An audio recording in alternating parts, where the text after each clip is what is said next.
Girls, ready for another week's instalment of Danny the Champion of the World?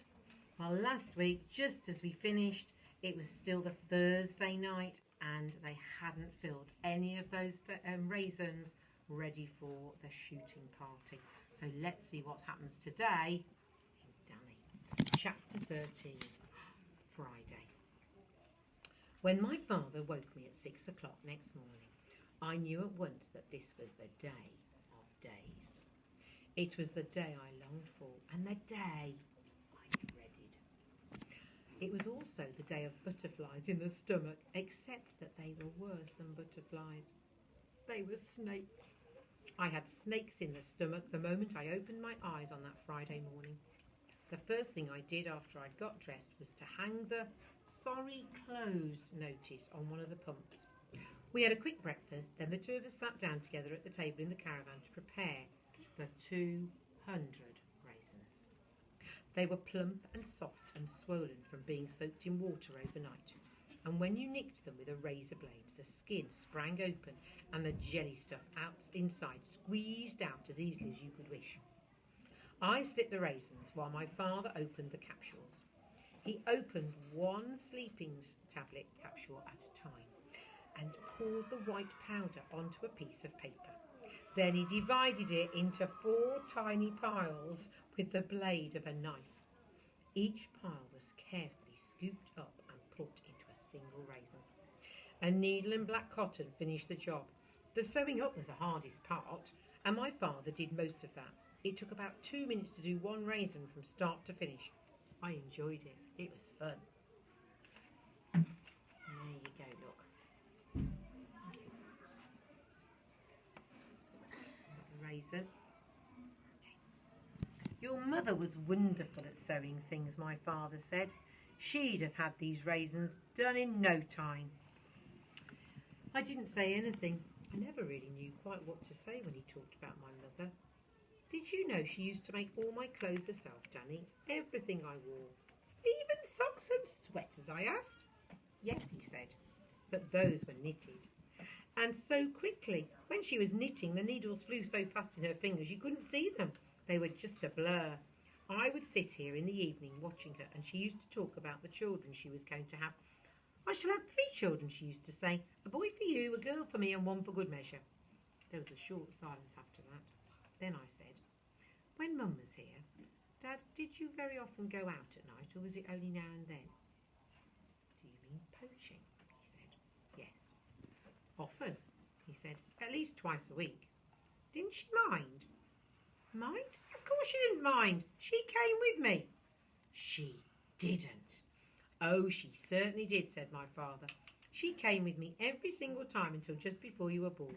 She had to stop then because she said she couldn't run fast enough. I thought about this extraordinary piece of news for a little while. Then I said, was the only reason she went because she loved you, Dad, and because she wanted to be with you?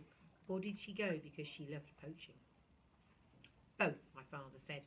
She did it for both of those reasons. I was beginning to realise what an immense sorrow it must have been to him when she died. Weren't you afraid she might get shot? I asked. Yes, Danny, I was, but it was marvellous to have her along. She was a great sport, your mother. Anyway, by midday, we had prepared 136 raisins. We're in good shape, my father said. Let's break for lunch. He opened a tin of baked beans and heated them up in a saucepan over the paraffin burner. I cut 2 slices of brown bread and put them on plates. My father spooned the hot baked beans over the bread, and we carried our plates outside and sat down with our legs dangling over the platform of the caravan. Usually I loved baked beans on bread, but today I couldn't eat a thing. What's the matter, my father asked. I'm not hungry. Don't worry, he said. The same thing happened to me the first time I went out. I was about your age then, maybe a little older, and in those days we always had hot tea in the kitchen at 5 o'clock. I can remember exactly what was on the table that evening. It was my favourite thing of all. Oh, mine as well. Toad in the hole. And my mum would make toad in the hole like nobody else. She did it in an enormous pan with a Yorkshire pudding, very brown and crisp on top, and raised up in huge bubbly mountains. In between the mountains you could see the sausages, half buried in the batter. Fantastic it was. But on that day, my stomach was so jumpy, I couldn't eat even one mouthful. I expect yours feels just like that now. Mine's full of snakes, I said. They won't stop wriggling about. Mine doesn't feel exactly normal either, my father said. But then, this isn't a normal operation, is it? No, Dad, it's not. Do you know what this is, Danny? This is the most colossal and extraordinary poaching job anyone has ever been to in the history of the world. Don't go on about it, Dad. It only makes me more jumpy. What time do we have to leave? I've worked that out, he said. We must enter the wood about 15 minutes before sunset.